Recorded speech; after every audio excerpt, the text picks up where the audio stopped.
Hello viewers and welcome to another exciting episode of Erongo Talk. I'm your host Erongo and today we're here in Walvis Bay where as per usual we bring you your latest news updates, weather tides, and today we also have prominent lawyer Eric Cashier who speaks to us about the importance of ethical leadership in a democracy. So do not go anywhere, we'll be right back after the break.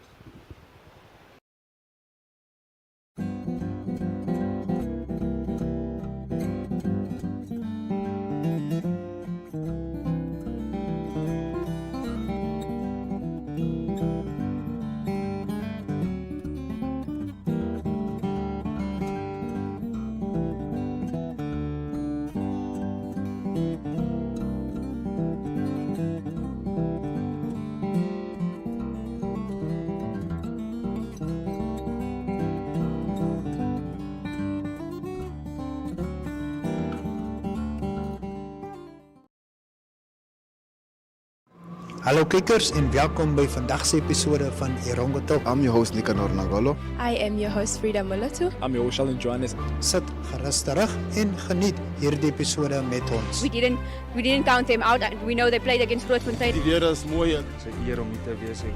Ondersteun ons. Ons gaan julle trots maak.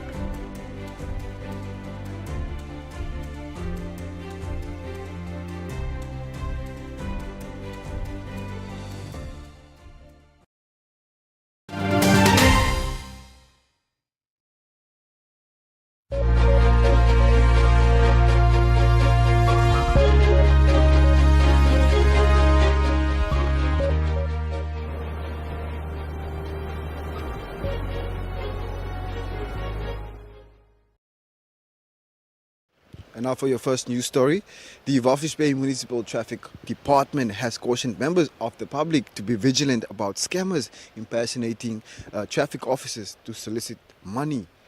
The Walvis Bay Chief Traffic Officer, Eben Platt, tells us more. Good day, viewers.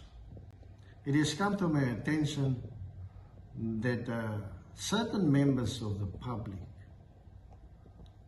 are scamming people out of their hard-earned cash. They make use of my name.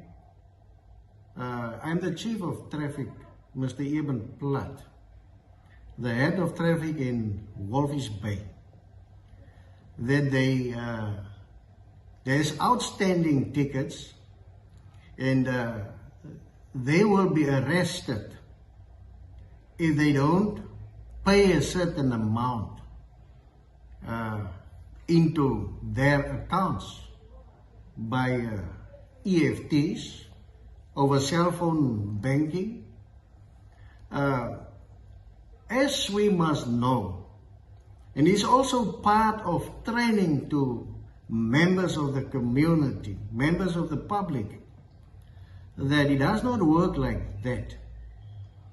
If there's any outstanding tickets or any outstanding warrants of arrest, the procedure is as follows. If any member of the public made contact with you, please make contact with the traffic department all over the country. There's the city police, there is Swakopmond, whether in which area it is, and ask to speak with the head of traffic if there's any outstanding traffic tickets, any outstanding warrants of arrest. Now, I received 2 or 3 days back a call that a certain person was scammed out of 10,000 Namibian dollars. The person paid that amount of money, and after our discussions, my first question was, but why did you pay? There's rules to follow. The first thing that any person, as I said previously, is to make contact with the nearest police station, at the traffic division, so that you speak with the head of that or the traffic officers for that matter, to see if there's any outstanding tickets. Now, just to pay randomly, just to pay to scammers or any other individual, the rule is that we as traffic officers are even not allowed to take money from a member of the public. With the festive season approaching, that is definitely a cautionary note to take. In more news, Renee Strauss and her team of 4 ladies will be taking part in this year's Nedbank Desert Dash towards the All for the Babies project in honor of Baby Box in Swakopmund, founded by Renelle Peters. Let's take a look. So I actually also wanted to do the Baby Box last year, but we didn't get an entry. This year we were successful enough to get an entry from Nedbank Namibia, and that we're grateful for, and thank you Nedbank Namibia for sponsoring our entry. And once that was set, then we get the sponsors on Erongo Marine Enterprises, J&M Recovery Services, Aventura Africa Safaris, Godwana, and a lot more. They actually just come on board to support us in this great cause, for this great cause. Who doesn't know the Ruach Elohim Foundation? Ronelle Peters is the founder, she and her husband. They actually create a safe space for baby dumping, create awareness, and also for the babies to have a safe space. They have a baby box where you can basically dump your babies. One Saturday morning, she posted and let me know that they're starting with renovations because they don't have enough space for all the babies. And they are actually renovating the garage for a baby nursery. And when I posted that my training and I take some photos there at the building site, the next day one of the managers or basically in charge of the Union Tiles called me and said that they actually want to get on board. They sponsored all the tiles for the new renovations, and she's now in need to get a sponsor for the building cupboards for the nursery. We are actually 4 ladies. It's Michelle Steenkamp, Beverly Hankert, and myself, Renee Strauss, and Lauren Green, that will basically cycle for the baby box to create awareness. I don't know whether everyone are aware of the great work that that couple is doing, that they actually, the babies are so happy with them, and we all know that to have a child of your own or not of your own is basically where life starts. You have something to build on. You can create for that little loved one a better home, and you can be the safe haven for that person. So I think if Namibian join together, they take hands, that we can make this really a reality for them. What a good cause and a great way to plow back into the community. Thank you very much. It is indeed an absolute honor to me to be here as we celebrate the outstanding achievement, dedication and spirit of this remarkable team. I should say that I've been attending a number of your games during this just ended season, and I was very impressed by the team's performance and also the support by the fans. Of course, although you have ended up second, to me you are the best team during the last season.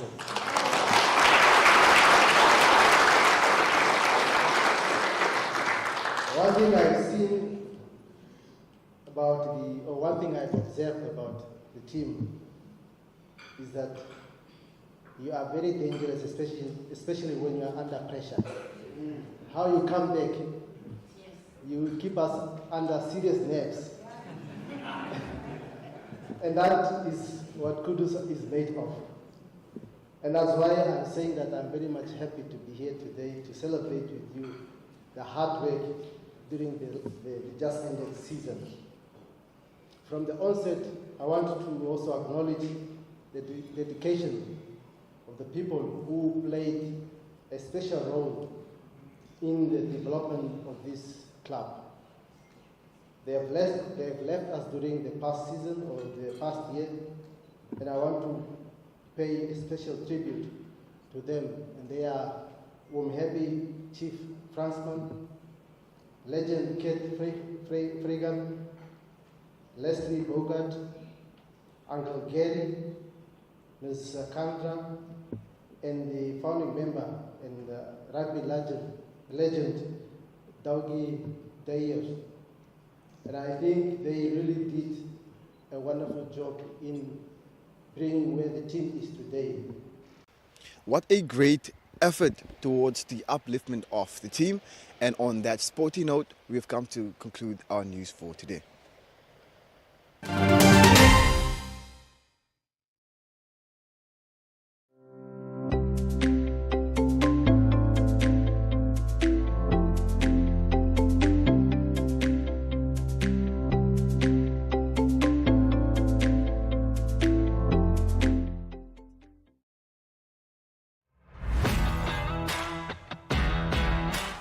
Welkom jullie, mijn naam is Brian Munango en ik is jullie aanbieder voor Gooi Kolen.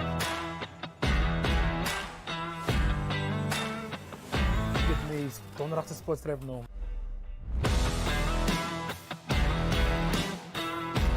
Einde van hierdie programma zal ik en hoe om Frans te praten.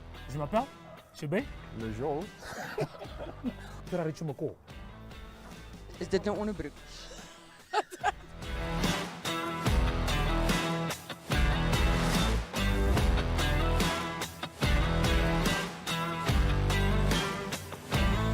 Blijf geschakeld. We zien jullie weer vrijdag volgende week. Gooi kool!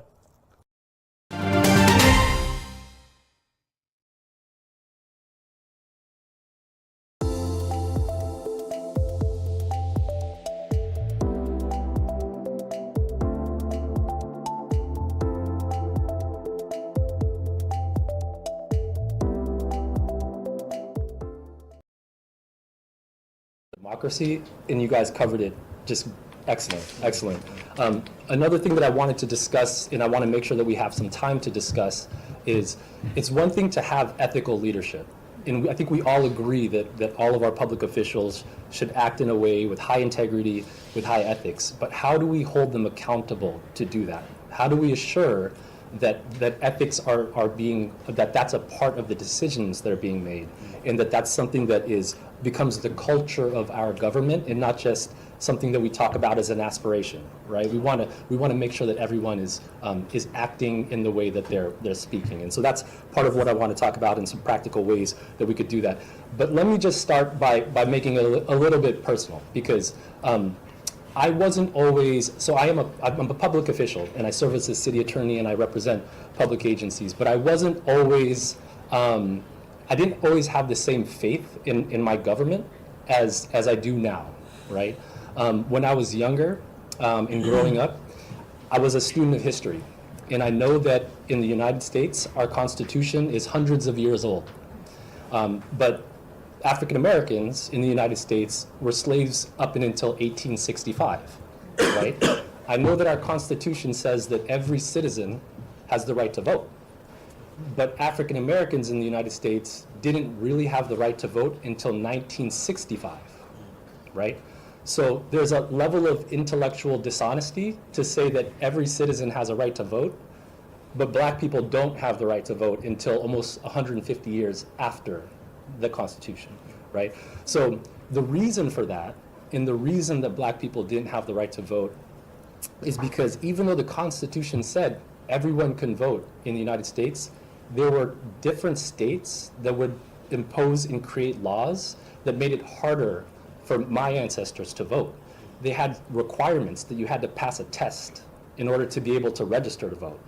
They had different laws that, if you were from a certain area, you had to vote in a place that was really far away.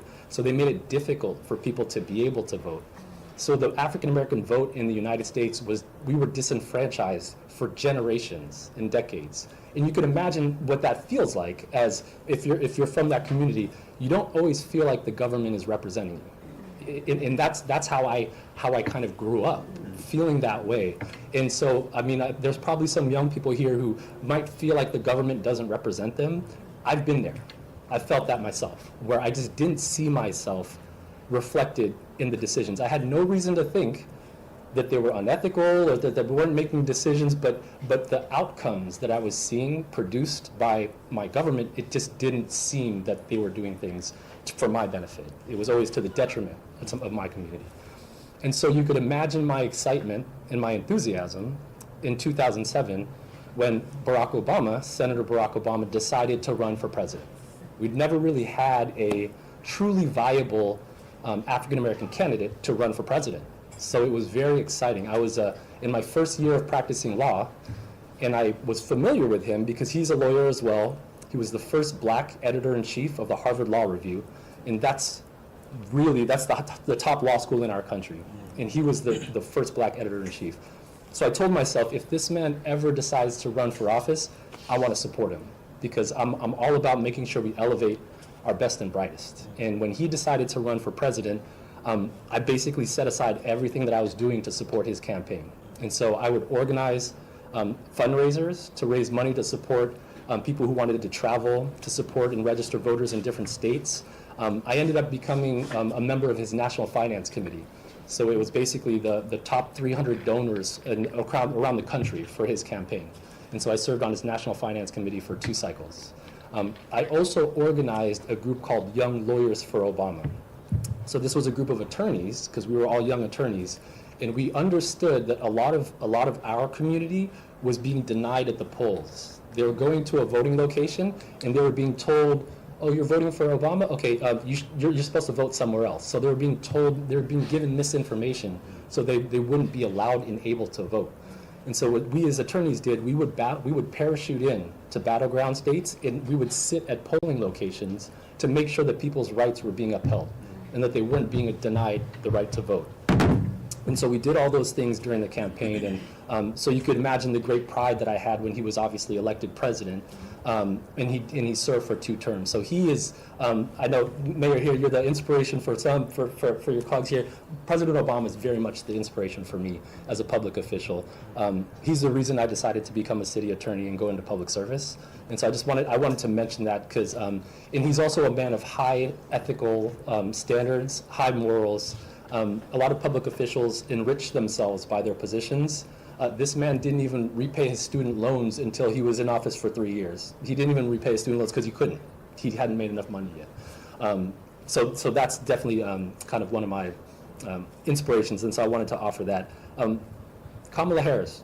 Who knows who Kamala Harris is? Everyone does. Vice President of the United States? Yeah. Wonderful. So Kamala Harris and I, we went to the same law school.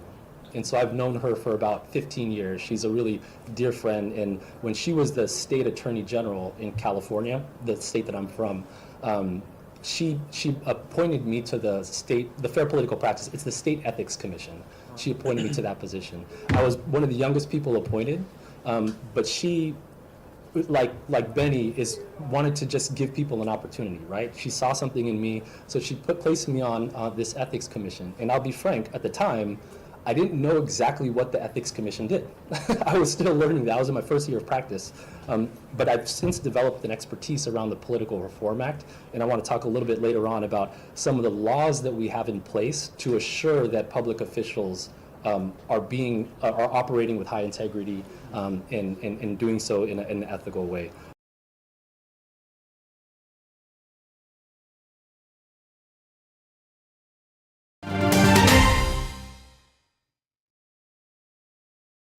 Maar weet jy nie, ons het ook nog 'n ander uitstekende kompetisie. Jy kan ook deelneem as jy wil. Ons het 'n #RWC Share Your Experience, nee, en dit is waar mense kan $7,000 wen. Hoekom? Van ons het al 7 keer was ons by die World Cup. Yes. Yes. En hy was ook daar gewees, julle, met sy 3 teen Fiji in 2011. Ek weet. Maar daar is Makonjo Erastus met 'n mooi video. Die atmosfeer by die opening match by die Rugby Village in Saint Etienne. Yes. So stuur in julle se foto's hoe julle cheer vir julle mense.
Neo Paints has established a 67-year Namibian legacy, creating personalized paint solutions that blend quality and innovation for the Namibian people. We pride ourselves in being a 100% Namibian-owned company, investing in our country and our people by employing and empowering true Namibians. With every brushstroke, Neo Paints commits to our quality guarantee and always delivering a coat of excellence. At Neo Paints, we always stay true to our country. We are as Namibian as you.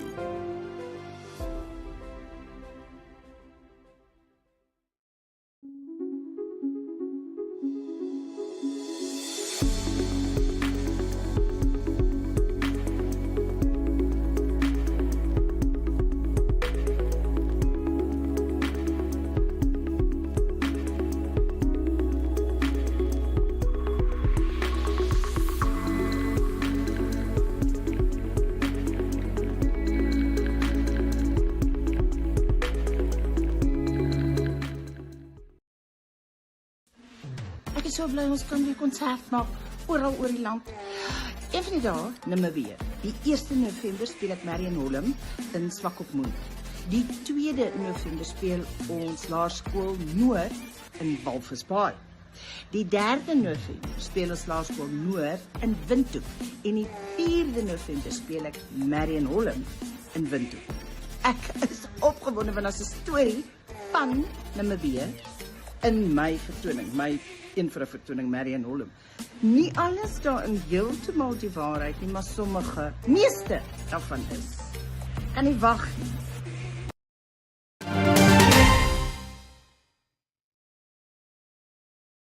Well, unfortunately, we've come to the end of today's episode, but fear not, you can always check out our website. That's at www.erongo.com.na. You can also send us your news tips at newstipserongo.com.na, or you can share with us your story on our WhatsApp and our Telegram. That's at 0811 7040. That's 0811 7040. Now, you can also follow us on our social media platforms, Facebook, Instagram, and Twitter. Alternatively, you can also check out our online channel, that's oneup2.com, or you can simply check us out on DSTV channel 285 or on GoTV channel 94. Now, that's all for today's episode. Until next time, it's goodbye.